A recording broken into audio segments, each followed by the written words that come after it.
नमस्कार किसान भाइयों, स्वागत है आपका आपके अपने पसंदीदा कार्यक्रम कृषि दर्शन में। आज सोमवार है और आज होता है सजीव फोन इन कार्यक्रम, जिसमें आप सीधे हमारे एक्सपर्ट से मिलकर बात कर सकते हैं, उनसे प्रश्न पूछ सकते हैं।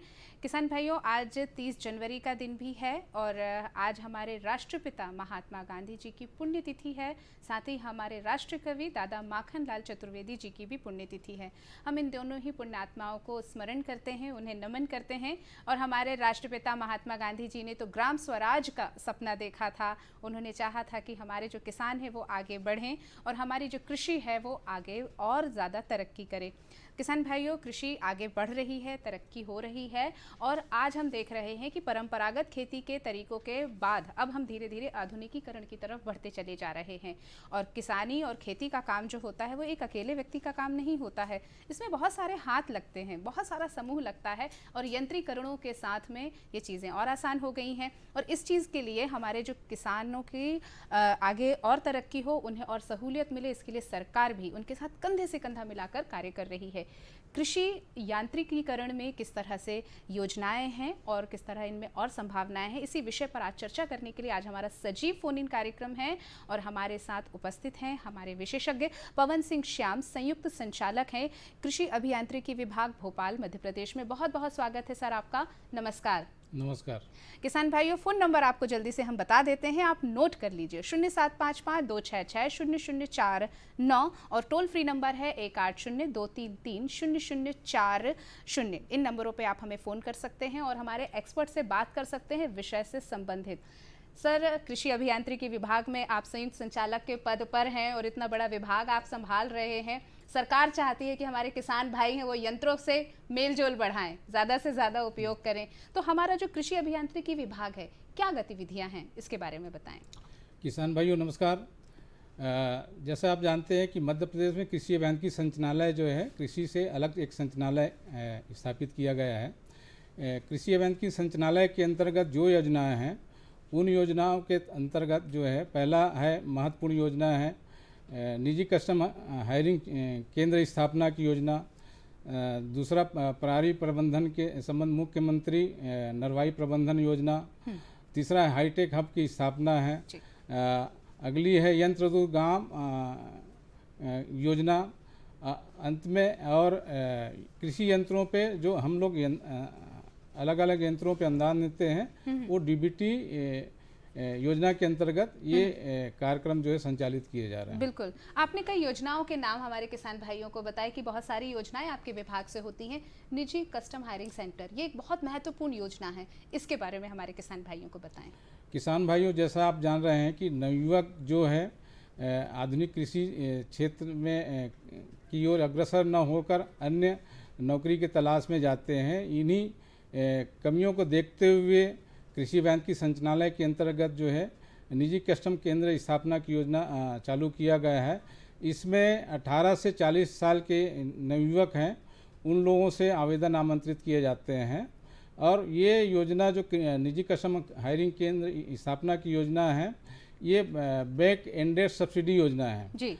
तो इसमें हम लोग अधिकतम प्रोजेक्ट का 25 लाख तक की प्रोजेक्ट हम युवाओं से जो है आमंत्रित करते हैं आवेदन, और उनका परीक्षण करने के बाद में जो हितग्राही की आवेदन सही पाए जाते हैं, उनका प्रोजेक्ट रिपोर्ट बनवाकर और उनको जो है बैंक में हम लोग भेजते हैं। बिल्कुल बिल्कुल, आपने अभी जिस तरह कस्टम हायरिंग सेंटर के बारे में बताया कि आवेदन मंगाते हैं, तो इसका वेबसाइट वगैरह अगर कुछ है तो उसके बारे में हमारे जान बताइए सर। ये वेबसाइट, एक तो हम जब भी आवेदन मंगाते हैं, ये एक तो अप्रैल मई महीने में हम साल भर के लिए आवेदन मंगा लेते हैं। जो भी हितग्राही उनका जो है मेरिट लिस्ट बना लेते हैं और इसका विज्ञापन में हम समाचार पत्रों में भी हम लोग प्रकाशित करते हैं। और हमारी वेबसाइट है www.mpdag.org में भी समय समय पे इसकी जानकारी हम लोग उपलब्ध कराते रहते हैं। और इसमें हमारे वेबसाइट जो है dbt.mpdag.org में ही आवेदन हम लोग मंगाते हैं। बिल्कुल, हमारे स्क्रॉल में भी देख सकते हैं हमारे किसान भाई की नीचे स्क्रॉल हो रही है। मैं आपसे पुनः निवेदन करती हूँ कि एक बार फिर से वेबसाइट का पता बताएं हमारे किसान भाई को। डीबीटी योजना में कृषि यंत्रों का है और निजी कस्टम हायरिंग योजना के लिए भी उसमें csc.mpdag.org। जी, आपने निजी कस्टम हायरिंग सेंटर की बात की, तो हमारे यहाँ क्या महिलाओं के लिए भी कुछ विशेष सुविधाएं हैं और कुछ छूट है क्या? ये योजना जो है किसी में हमने बाइफर्केशन नहीं किए हुए हैं, इसमें महिला हितग्राही भी हाँ। इस योजना का लाभ ले सकते हैं। जी। इसमें न्यूनतम जो योग्यता है 12वीं पास होना चाहिए जी। और 18 से 40 साल तक की ही उम्र के हितग्राही इसके लिए पात्र रहेंगे। बिल्कुल। आपने एक और योजना के बारे में बताया, पराली प्रबंधन। नरवाई इस समय बहुत हमारे किसान भाई जला लेते हैं, बहुत हमारे जो मतलब सरकार है वो निवेदन कर रही है, आप करते हैं, हमारे कृषि विज्ञान केंद्र करते हैं, लेकिन किसान भाई समझते नहीं हैं। कई तरह की योजनाएं हैं, तो पराली प्रबंधन योजना क्या है और किन किन यंत्रों का इसमें उपयोग होता है?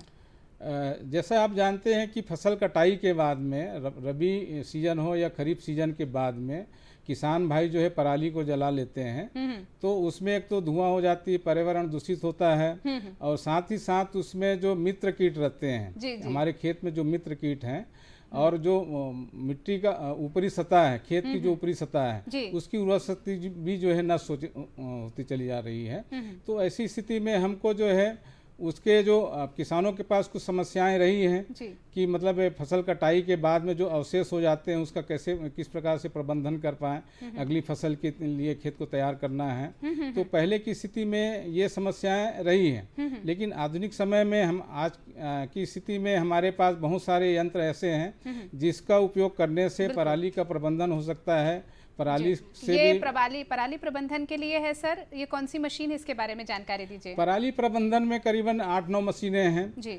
आपका जैसे रीपर कंबाइंडर है, ये फसल के काटने के साथ साथ में जो है के साथ में बंडल भी बनाते चली जाती है।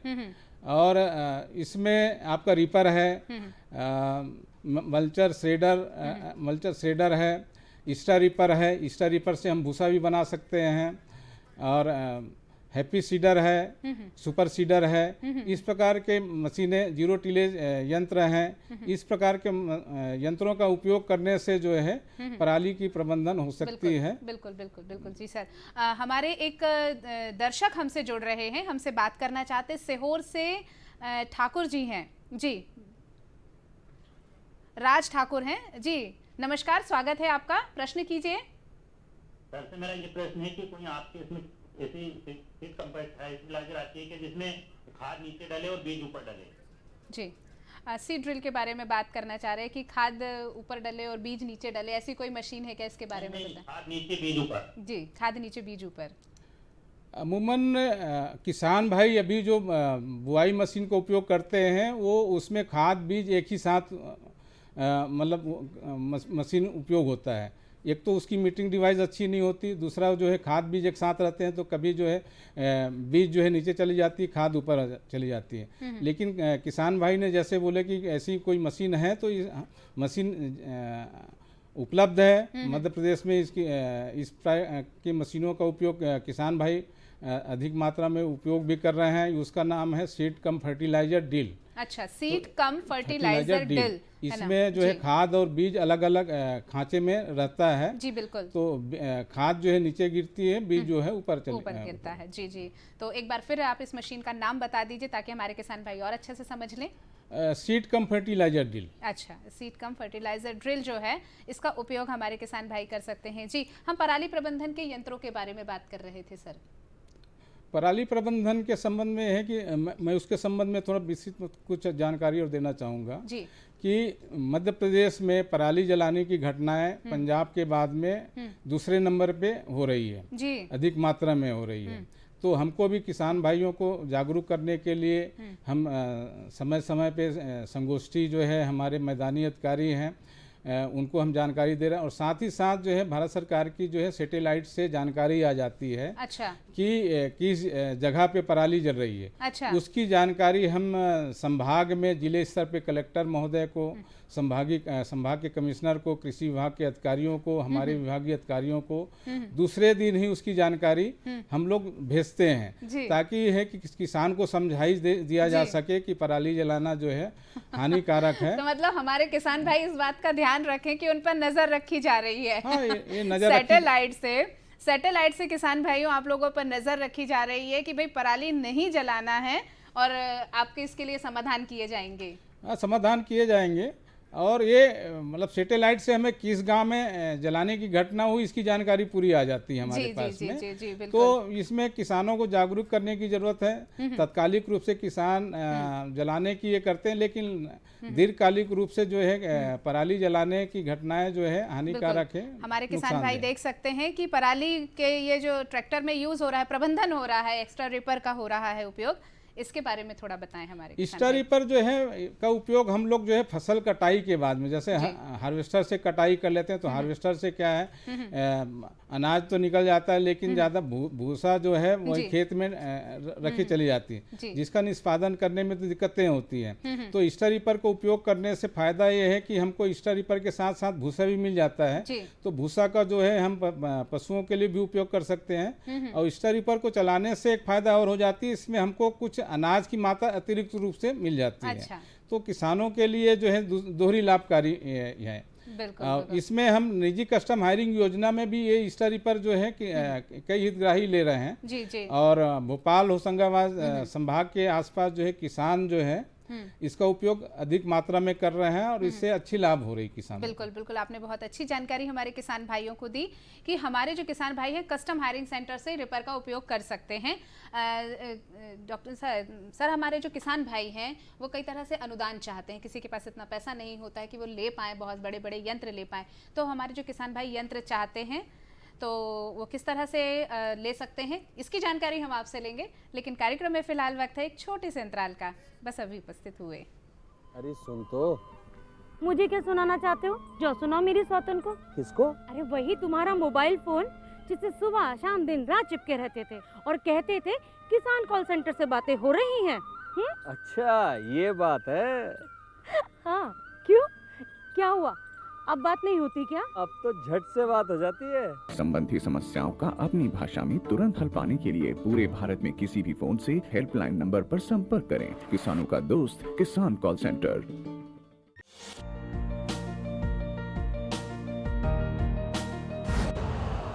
यूरिया का स्वदेशी उत्पादन 70 लाख टन बढ़ाने के लिए 6 उर्वरक संयंत्रों का उद्धार किया जा रहा है।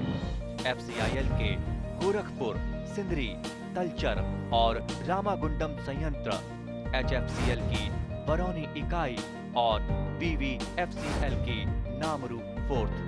सोने पर सुहागा ये है कि देश में अब बनेगा सिर्फ नीम लेपित यूरिया, क्योंकि इससे होगा किसानों का फायदा ही फायदा। अनाज का उत्पादन 10% तक बढ़ेगा, बढ़ेगी 10 से 15% नाइट्रोजन क्षमता।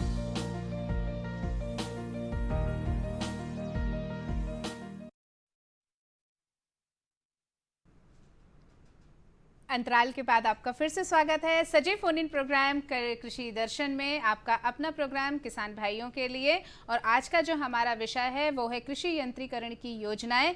फ़ोन नंबर एक बार फिर आप लोगों को बताते हैं, आप लोग फ़ोन कर सकते हैं 0755-266-0049 और टोल फ्री नंबर है 1800-233-0040। इन नंबरों पे फ़ोन कर सकते हैं। सर हम बात कर रहे थे, लेकिन हमारे जो एक दर्शक हैं वो हमसे जुड़ना चाहते हैं और हमसे प्रश्न करना चाहते हैं। हेलो, कौन बोल रहे हैं? हेलो जी, स्वागत है आपका, प्रश्न कीजिए। मैम मेरा ये प्रश्न है, खेती में ड्रोन का उपयोग और युवा किसान जो है ड्रोन उड़ाने का प्रशिक्षण कहाँ से ले सकते हैं? जी सर, बिल्कुल बताएं सर। आपने अच्छा सवाल किया है। जैसा कि ड्रोन जो है खेती में भी उपयोग हो रही है जी, और चूंकि ड्रोन की जो नीति है ये केंद्र सरकार के अंतर्गत है, तो लेकिन है कि इसमें केंद्र सरकार ने कुछ ऐसी नीति अपनाए हैं जिसमें जो है हम ड्रोन का उपयोग खेती में भी कर सकते हैं। और राज्य सरकार, मध्य प्रदेश राज्य सरकार इसमें भी जो है नियम बना रहे हैं और इसको हो सकता है कि हम लोग लागू करें। अभी ड्रोन के तहत में राज्य कि वही हितग्राही आवेदन कर सकते हैं, कृषक समूह या व्यक्तिगत कृषक जो हैं जिनके पास में ड्रोन चलाने की लाइसेंस DGCA से है। तो उसमें जो इसके लिए लाइसेंस है जिनके पास वो आवेदन कर सकते हैं, हम लोग समय समय पे ये करेंगे, आगे आने वाले समय भी इसका एक करेंगे। लेकिन उसमें आवेदन करने के पहले ये वो निश्चित कर लें कि उनके पास में DGCA का ड्रोन उड़ाने का लाइसेंस है। और इस योजना में कम से कम 1 करोड़ तक की प्रोजेक्ट में, चूँकि उनके पास में अभी ड्रोन चलाने के लिए उसकी जो बैटरी जो है बहुत जल्दी ख़त्म हो जाती है, तो कम से कम उसके पास में 10 ड्रोन हो, उन्हीं हितग्राहियों को हम लोग चयनित करेंगे। उनके पास एक शर्तें हैं, तो उसमें 1 करोड़ तक की जो प्रोजेक्ट रहेगा उनको हमें 40% अनुदान, 1 करोड़ की प्रोजेक्ट में 40% मतलब 40 लाख तक का अनुदान उसमें राज्य शासन देगी। जी बिल्कुल। और प्रशिक्षण अगर लेना चाहते हैं हमारे किसान भाई इसको चलाने का, तो कहाँ से ले सकते हैं ये प्रशिक्षण? उन्हीं अभी तो जो चलाने वाले 2-3 निर्माता हैं जो ने मध्य प्रदेश में उन्हें एक रजिस्ट्रेशन कराए हैं जी। तो पहले तो उनके माध्यम से जो उनके ये रहेंगे वो प्रशिक्षण उन्हीं के माध्यम से दिया जाएगा। अच्छा। जी बिल्कुल। हम बात करना चाहेंगे सर कि कृषि यंत्रों में अनुदान पाने के लिए हमारे किसान भाई किस तरह आवेदन कर सकते हैं आपके विभाग में? किसान भाइयों, जैसा कि यंत्रों पे अनुदान लेने की बात है, इसमें हमारे वेबसाइट जो है dbt.mpdag.org पे आप आवेदन कर सकते हैं जी। आवेदन करने पे जो किसान पात्र पाए जाते हैं, इसमें हमारी जो DBT योजना के अंतर्गत है, किसान को किसी कार्यालय में जाने की जरूरत नहीं है। अच्छा। इसमें ऑनलाइन ही अपनी जानकारी जो भी है उनका B1 का है, उनकी जानकारी कहाँ का रहने वाले हैं, ये जो जानकारी है 2-4 उसमें कागजात हम लेते हैं, उसकी जानकारी सीधे उसी पोर्टल पे अपलोड कर देंगे। उसका परीक्षण हमारे अधिकारी करेंगे। परीक्षण करने के बाद में वो सही है तो उनको क्रय आदेश जारी करेंगे। तो उसमें जो भी हितग्राही है, इसमें एक बात और बता दूं कि हमारे मध्य प्रदेश में एक DBT पोर्टल है, इसमें करीबन 450 निर्माता, कृषि यंत्र निर्माता हैं, जिसके करीबन जो है 19,000 के करीबन डीलर हैं। उनकी जानकारी जो है हमारे पोर्टल के माध्यम से ले सकते हैं। बिल्कुल। तो इसमें बाध्यता नहीं है कौन से यंत्र कहाँ से किस निर्माता का उनको प्रोडक्ट लेना है, वो अपने मन से चयन कर सकते हैं। चयन करने के बाद में अगर सही है तो उनको पात्रता अनुसार यंत्र वो उपलब्ध हो जाएगा। तो हितग्राही को जो है हमारे कार्यालय आने की जरूरत नहीं है, बाकी वेरिफिकेशन के लिए हमारे अधिकारी उनके घर तक हो जाएंगे। वेरिफिकेशन अगर ये अच्छी बात आपने बताई कि किसान को आप तक नहीं आना है, आप उन तक पहुंचेंगे। बिल्कुल, हमारे किसान भाइयों के लिए हमारी सरकार जो है पूरी तरह से निश्चित है कि काम करना है, और हमारे जो अधिकारी हैं वो आपके साथ में है कि आपको पोर्टल पे जाना है, ऑनलाइन आपको फॉर्म भरना है, और अधिकारी है वो आप तक पहुंचेंगे। ये बहुत ही अच्छी बात है और हमारे किसान भाइयों के लिए सहूलियत भरी बात भी है ये। बिल्कुल। अच्छा, हमारे यहाँ जो कोई चाहते हैं हमारे कि कस्टम हायरिंग सेंटर खोलना है उनको, वो किस तरह से आपके पास आवेदन कर सकते हैं? कस्टम हायरिंग की योजना की आवेदन भी हम लोग जो है अप्रैल मई में, मैंने जैसे पूर्व में बताया कि अप्रैल मई जून के आसपास में हम लोग विज्ञापन जारी करते हैं जी। और विज्ञापन के बाद में जो आवेदन आते हैं उसका स्क्रूटनी हम लोग कर देते हैं। तो हमारे जो फील्ड मैदानी अधिकारी हैं वो उसका मेरिट लिस्ट हम जो है राज्य स्तर पे बना देते हैं, जिलेवार जो है, और उसकी कार्यवाही जो है हमारे 6 संभाग के कृषि यंत्री हैं उनके कार्यालय स्तर से होता है, उनको जिले बटे हुए हैं और विज्ञापन में पूरी डिटेलिंग वो रहता है। तो योजना का लाभ लेने के लिए, चूंकि जैसे मैंने बताया कि इसमें आवेदन हम लोग विभाग तौर पे मंगाते हैं, लेकिन ये योजना जो है बैक एंडेड सब्सिडी का योजना है। जब तक इसमें आपको जो भी योजना का लाभ लेते हैं उसको बैंक से जो है लोन लेने की बाध्यता है। तो हम जो आपके प्रकरण रहता है, हम हमारे हिसाब से जो भी सही आवेदन है उसको हम बैंक को भेजते हैं प्रोजेक्ट रिपोर्ट के साथ में। प्रोजेक्ट रिपोर्ट में इस योजना में ट्रैक्टर के साथ में 6 यंत्र लेना जरूरी है, और वो बैंक को भेजने के बाद में बैंक उसका परीक्षण करती है। परीक्षण करने के बाद में मार्जिन मनी जो है 10 से 15% की मार्जिन मनी जो जमा करना रहता है, वो अगर प्रकरण सही है तो हमको बैंक जो है स्वीकृति की जानकारी हमारे अधिकारी को देते हैं। जानकारी के बाद में वो प्रकरण जो है आगे स्तर पे जाती है। अब इस योजना में एक फ़ायदा और है कि जैसा कि हम जानते हैं कि इस योजना का लाभ जो है केंद्र सरकार ने एग्रीकल्चर इंफ्रास्ट्रक्चर फंड भी शुरू किया हुआ है, तो निजी कस्टम हायरिंग की योजना को हम उस योजना से भी लिंक किए हुए हैं। अच्छा। तो उसमें निजी AIF के तहत में जो भी बैंक की जो ब्याज ले रही है उसमें 3% की ब्याज में सब्सिडी होती है, बिल्कुल तो बिल्कुल उसका लाभ भी उनको मिल जाती बिल्कुल है। बिल्कुल सही बात बता रहे हैं आप। हमारे यहाँ जो कई हमारे किसान भाई हैं, और अब तो हमारी सरकार भी इस बात के लिए हो रही, मिलेट मीट के बारे में भी ज़्यादा चीज़ें चल रही है, मोटे अनाजों के लिए बोला जा रहा है, आगे उनको प्रोत्साहन दिया जा रहा। क्या उसके लिए भी कटाई गहाई के लिए कोई विशेष यंत्र हैं मोटे अनाजों के लिए? अभी जैसा कि मिलेट में ये चीज़ें हैं कि कुछ यंत्र ऐसे हैं जहाँ पे आपका बाजरा हुआ, कोदो कुटकी है, कोदो कुटकी मशीनें हमारे हैं, किसान भाई देख उसको सकते हैं जी। प्रोत्साहित करने के लिए जो है हम लोग ये योजना का भी लाभ वो ले सकते हैं हमारे डीबीटी योजना में, अगर वो उनको किसी प्रकार की पसंद है तो। लेकिन हम लोग कोशिश कर रहे हैं कि मिलेट के जो है, चूंकि मध्य प्रदेश में इसके निर्माता उतने बहुत कम हैं, बाहर के राज्यों में ही इसके निर्माता हैं, तो उनको प्रोत्साहित करने के लिए हमारे जो मिलेट मिशन के तहत जो भी प्रोजेक्ट हो जाए, क्योंकि मिलेट मिशन जो एग्रीकल्चर का विषय है उसमें यंत्रीकरण का जो होगा वो कृषि अभियान की संबंधित है, तो उसमें उसका भी हम लाभ ले सकते हैं डीबीटी योजना के साथ, किसी किसान को अगर पसंद है। बिल्कुल, अगर किसी किसान को कोई यंत्र चाहिए है तो उनकी आप व्यवस्था भी करवा के दे सकते हैं। बिल्कुल, अगर ये हाईटेक हब के बारे में भी बात कही जा रही है, ये हाईटेक हब की योजना क्या है, इसके बारे में हमारे किसान भाइयों को बताएं। हाईटेक हब जैसा निजी कस्टम हायरिंग की योजना है, हाईटेक हब उसका जो है मल्टीप्लिकेशन है। हाईटेक हम निजी कस्टम हायरिंग की 1 यूनिट माने तो हाईटेक हब में करीबन 4-5 यूनिट हो सकते हैं। इसमें प्रोजेक्ट का 60 लाख से करीबन जो है 1 करोड़ तक की जो है प्रोजेक्ट जो है हितग्राही ले सकते हैं।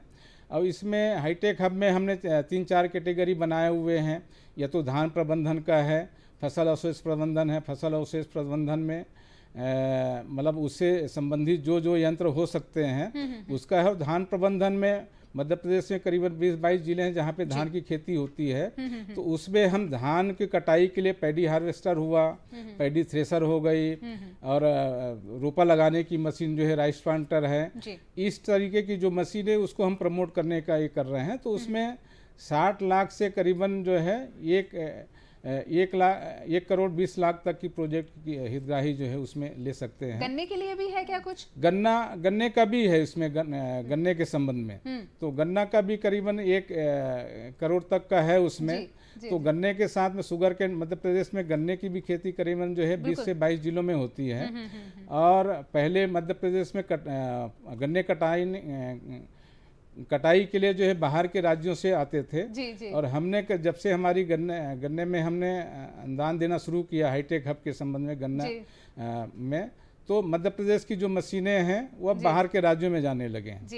तो ये फायदा उससे होने लगी है कि हमारे यहाँ शुगर केन हार्वेस्टर में भी अनुदान जो है उसमें दिया जाए। बिल्कुल बिल्कुल। सर, सोयाबीन का भी बहुत हमारे यहाँ पे उत्पादन होता है, सोयाबीन प्रोसेसिंग के लिए भी कुछ यंत्र होते, क्या उसके लिए भी अनुदान वगैरह मिलता है?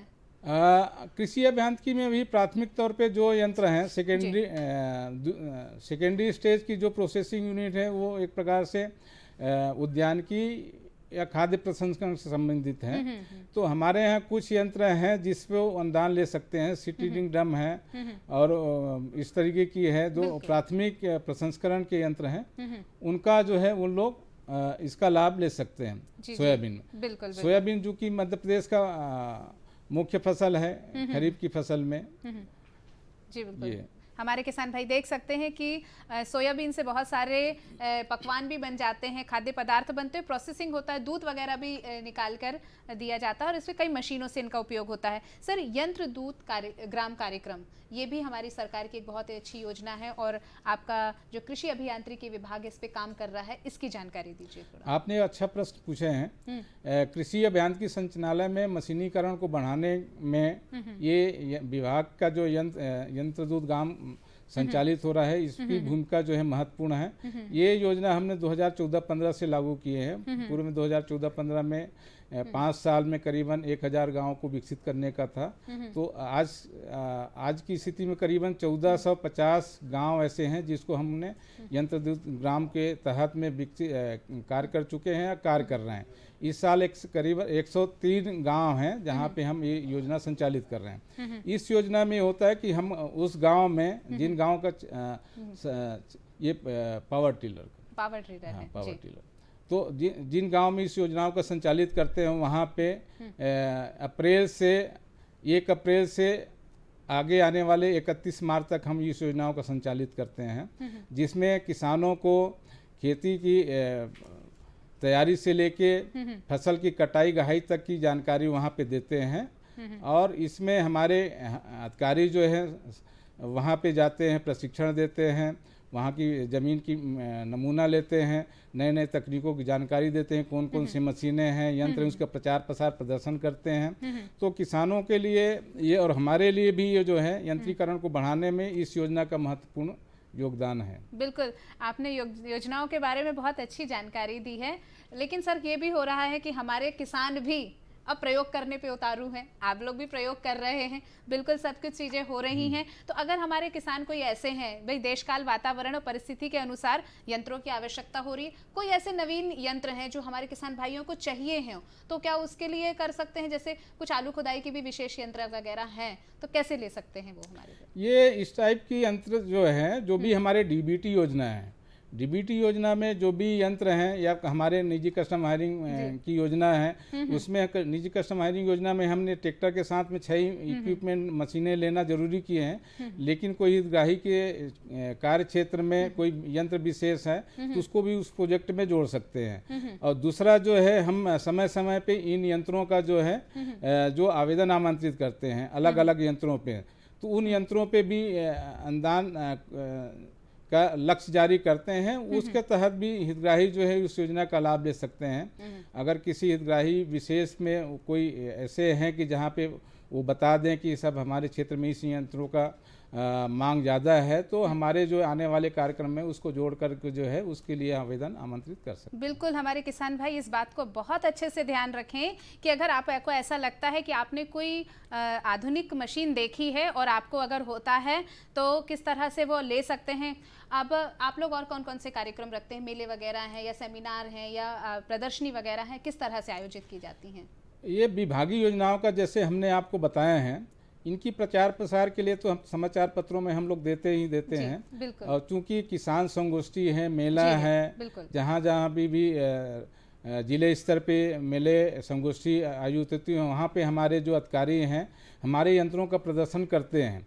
तो और उसका प्रचार प्रसार भी वहाँ पे रहता है, लिटरेचर भी रहती है, कौन से यंत्र है, क्या है, किस प्रकार चलती है, अनुदान कितना है, उसकी संबंध में जानकारी हमारे अधिकारी जो है, मैदानी अधिकारी समय समय पे देते हैं। राज्य स्तर पे, जिले स्तर पे, संभाग स्तर पे इसकी प्रदर्शनी हम लोग लगाते रहते हैं। बिल्कुल, बहुत ही अच्छी जानकारी आपने हमारे किसान भाइयों को दी है कि हमारे किसान भाई अपनी आवश्यकता के अनुसार आपके पास आ सकते हैं, अपने तरीके से जानकारी ले सकते हैं। प्रशिक्षण के लिए भी उनकी लिए सुविधाएं हमारे विभाग ने रखे हुए हैं और चाहते हैं कि हमारे जो किसान भाई हैं वो उन्नति करें और कृषि है जो वो आधुनिकीकरण की तरफ से आगे बढ़े। आपने इतनी अच्छी जानकारी विभाग की अपने दी है कि हमारे आगे किसान भाई बहुत ज़्यादा आपके पास आने वाले हैं और आपसे सुविधाएं लेने वाले हैं, और हमारे सर भी और पूरा कृषि यांत्रिकरण विभाग जो है वो आप तक पहुंचने वाला है। जिन लोगों ने फ़ोन किया उनको बहुत बहुत धन्यवाद। अगले हफ्ते फिर मिलेंगे सजीव फोन इन कार्यक्रम में, और आपका बहुत बहुत धन्यवाद सर। किसान भाइयों, हमें भी दीजिए अनुमति। नमस्कार।